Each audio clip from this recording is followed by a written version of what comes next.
ನಮಸ್ಕಾರ ಆಯ್ತಾ. Happy independence day ಮಾರೆ ಎಲ್ಲರಿಗೆ. ಇವತ್ತು ನಮ್ಮ ದೇಶಕ್ಕೆ 79ನೇ ಸ್ವಾತಂತ್ರ್ಯ ದಿನಾಚರಣೆ. ಅದಕ್ಕೆ ನಾನು ಚರ್ಚಿಗೆ ಬೆಳಿಗ್ಗೆ 6 ಗಂಟೆಗೆ ಹೋಗಿ ಎಲ್ಲ ರೆಡಿ ಮಾಡಿ ನಂತರ ಅಲ್ಲೇ ಬ್ರೇಕ್ಫಾಸ್ಟ್ ಮುಗಿಸಿದಾಯ್ತಾ. ನಂತರ ಹೊರಟಿ ನಾವು ಹೋದದ್ದು ನಮ್ಮ ಚರ್ಚಿಗೆ, ಯಾಕಂದ್ರೆ ಪೂಜೆ ಇತ್ತು. ಪೂಜೆ ಮುಗಿಸಿ ನಂತರ ಫ್ಲಾಗ್ ಹಾಯಿಸ್ಟಿಂಗ್ ಇತ್ತು. ಹಾಗೆ ಫ್ಲಾಗ್ ಹಾಯಿಸ್ಟಿಂಗ್ ಎಲ್ಲ ಮುಗಿಸಿ ನ್ಯಾಷನಲ್ ಆಂಥಮ್ ಎಲ್ಲ ಹೇಳಿ ಜಂಡ ಊಂಚ ರಹೆ ಅಮಾರ ಅಂತ ಹೇಳ್ತಾ ನಮಗೆ ಸ್ಟೇಜ್ ಪ್ರೋಗ್ರಾಮ್ ಇತ್ತು. ಚೀಫ್ ಗೆಸ್ಟ್ ಇದು ಸ್ಪೀಚ್ ಜೊತೆಗೆ ಸಿಂಗಿಂಗ್ ಮತ್ತೆ ವೋಟ್ ಆಫ್ ಥ್ಯಾಂಕ್ಸ್ ಎಲ್ಲ ಇತ್ತಾಯ್ತಾ. ಮುಗಿಸಿ ನಂತರ ನಾವು ICM ಅವರು ಒಂದು ಫೋಟೋ ಶೂಟ್ ಮುಗಿಸಿ ಸಿಂಗಲ್ ಫೋಟೋ ಶೂಟ್ ಸಹ ಮಾಡಿದೆ. ನಂತರ ನಮ್ಮ ಆಂಟಿ ಕೈಯಲ್ಲಿ 2 ಲಾಡು ಮಾರೆ. ನಾವೆಲ್ಲ ಕುತ್ಕೊಂಡು ಚೂರತ್ತು ಪಟ್ಟಂಗ ಹಾಕಿದಾಯ್ತಾ. ಮತ್ತೆಂತ, ನನಗೆ ಆಫೀಸ್ ಕಡೆ ಹೋಗ್ಲಿಕ್ಕಿತ್ತು. ಹಾಗೆ ನಾ ಲೇಟ್ ಆಗಿತ್ತು. ಹಾಗೆ ರಪ್ಪ ಹೊಟ್ಟದು ಮಾರೆ.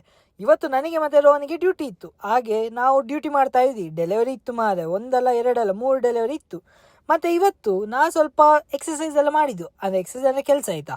ನಂತರ ಕೇಕ್ ಕಟ್ಟಿಂಗ್ ಎಲ್ಲ ಇತ್ತು ಮಾರೆ. ಹಾಗೆ ಕೇಕ್ ಕಟ್ಟಿಂಗ್ ಎಲ್ಲ ಮುಗಿಸಿ ನಂತರ ಆಚೆ ನೋಡ್ತೇನೆ ಮಾರೆ, ಎಂತ ಮಳೆ ಅಂತ ಇಲ್ಲ, ಜೋರ್ ಮಳೆ. ಅಷ್ಟರಲ್ಲಿ ನಂಗೆ ಇನ್ನೊಬ್ರು ಕಸ್ಟಮರ್ ಬಂದಿದ್ರು. ಅವರಿಗೆ ಟೆಸ್ಟ್ ಕೊಟ್ಟು ನಾನು ಬೇರೆ ಕಸ್ಟಮರ್ಗೆ ವೇಟ್ ಮಾಡ್ತಾ ಇದ್ದೆ. ಇವತ್ತು ಕಸ್ಟಮರ್ ಇರ್ಲಿಲ್ಲ ಆಯ್ತಾ. ಅದಕ್ಕೆ